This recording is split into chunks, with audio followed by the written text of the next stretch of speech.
इस वीडियो को लाइक करें, शेयर करें और अगर आपने इस चैनल को सब्सक्राइब नहीं किया तो सब्सक्राइब करके बेल आइकन को दबा दें। ये आपकी तरफ से हमारे लिए प्यार और हमारी मेहनत का सिला होता है। नबी करीम सल्लल्लाहु अलैहि वसल्लम पर वही का इब्तिदाई दौर अच्छे सच्चे पाकीज़ा ख्वाबों से शुरू हुआ। आप सल्लल्लाहु अलैहि वसल्लम ख्वाब में जो कुछ देखते हैं वो सुबह की रोशनी की तरह सही और सच्चा साबित होता। फिर मिन जानिब कुदरत आप सल्लल्लाहु अलैहि वसल्लम तन्हाई पसंद हो गए और आपने गारे हिरा में खलवत नशीनी इख्तियार फरमाई और कई दिन और रात वहाँ मुसलसल इबादत और याद इलाही व ज़िक्र फ़िक्र में मशगूल रहते हैं। जब तक घर आने को दिल न चाहता तोशा हमरा लिए हुए वहाँ रहते। तोशा ख़त्म होने पर अहलिया मोहतरमा खतीजा रज़ियल्लाहु ताला अन्हा के पास तशरीफ़ लाते। कुछ तोशा हमरा लेकर फिर वहाँ जाकर खलवत गज़ी हो जाते।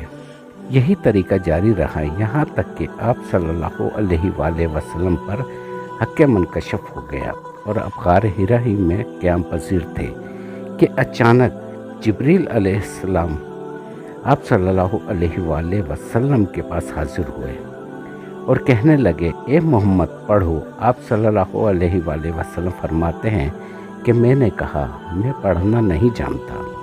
आप फरमाते हैं कि फरिश्ते ने मुझको पकड़कर इतना ज़ोर से बीचा कि मेरी ताकत जवाब दे गई। फिर मुझे छोड़कर कहा पढ़ो। मैंने फिर वही जवाब दिया, मैं पढ़ा हुआ नहीं हूँ। इस फरिश्ते ने मुझको निहायत ही ज़ोर से बीचकर मुझको सख्त तकलीफ़ महसूस हुई। फिर इसने कहा पढ़। मैंने कहा मैं पढ़ा हुआ नहीं हूँ। फरिश्ते ने तीसरी बार मुझको पकड़ा और तीसरी मर्तबा फिर मुझको बीचा, फिर मुझे छोड़ दिया और कहने लगा कि पढ़ो अपने रब के नाम की मदद से जिसने पैदा किया और इंसान को खून की फटकी से बनाया। पढ़ो और आपके रब बहुत ही मेहरबानियाँ करने वाला है। बस यही आयतें आप सल्लल्लाहु अलैहि वसल्लम जिब्रील अलैहिस्सलाम से सुनकर इस हाल में गारे हिरा से वापस हुए कि आपका दिल इस अनोखे वाक़े से कांप रहा था।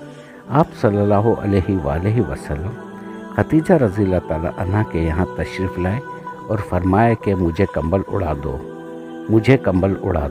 लोगों ने आप सल्लल्लाहु अलैहि वसल्लम को कंबल उड़ा दिया।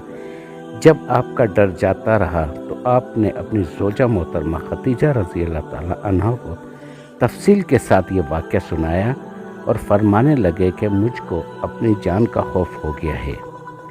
आपकी अहलिया मोहतरमा खतीजा रज़ियल्लाहु ताला अन्हा ने आप सल्लल्लाहु अलैहि वसल्लम की ढारस बंधाई और कहा कि आपका ख्याल सही नहीं है। अल्लाह की कसम आपको अल्लाह कभी रुस्वा नहीं करेगा।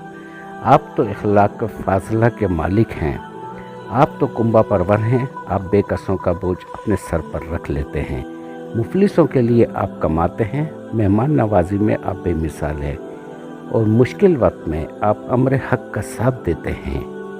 ऐसे औसाफ हसना वाला इंसान यूँ बेवक्त ज़िल्लत व ख्वारी की मौत नहीं पा सकता। फिर मज़ीद तसल्ली के लिए खतीजा रज़ियल्लाहु ताला अन्हा आप सल्लल्लाहु अलैहि वसल्लम को वर्का बिन नौफिल के पास ले गई, जो इनके चचाजाद भाई थे और ज़माने जाहलत में नसरानी मज़हब इख्तियार कर चुके थे और अबरानी ज़बान के कातिब थे। चुनाचा इंजील को भी हस्ब मंशा खुदाबंदी अबरानी ज़बान में लिखा करते थे। इंजील सरियानी ज़बान में नाजिल हुई थी, फिर इसका तर्जुमा अबरानी ज़बान में हुआ। वर्का इसी को लिखते थे। वो बहुत बूढ़े हो गए थे, यहाँ तक कि इनकी बिनाई भी रुखसत हो चुकी थी। खतीजा रज़ियल्लाहु ताला अन्हा ने इनके सामने आप सल्लल्लाहु अलैहि वसल्लम के हालात बयान किए और कहा कि ए चचाजाद भाई, अपने भतीजे मोहम्मद सल्लल्लाहु अलैहि वसल्लम की ज़बानी ज़रा इनकी कैफियत सुन लीजिए। वो बोले कि भतीजे, आपने जो कुछ देखा है उसकी तफसील सुनाओ।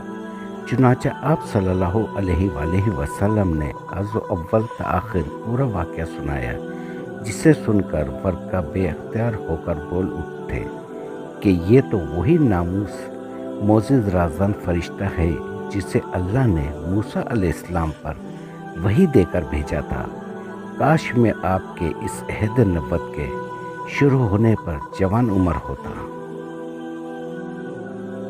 کاش میں اس وقت تک زندہ رہتا جبکہ آپ کی قوم آپ کو اس شہر سے نکال دے گی۔ رسول اللہ صلی اللہ علیہ وآلہ وسلم نے یہ سن کر تعجب سے پوچھا کہ کیا وہ لوگ مجھ کو نکال دیں گے، حالانکہ میں تو ان میں صادق و امین مقبول ہوں۔ ورقہ بولا، ہاں یہ سب کچھ سچ ہے، مگر جو شخص بھی آپ کی طرح امر حق لے کر آیا لوگ اس کے دشمن ہی ہو گئے ہیں۔ اگر مجھے آپ کی نبوت کا وہ زمانہ مل جائے تو میں آپ کی پوری مدد کروں گا، مگر ورقہ کچھ دنوں کے بعد انتقال کر گئے۔ پھر کچھ عرصے تک وحی کی آمد موقف رہی۔ صحیح بخاری حدیث نمبر 3۔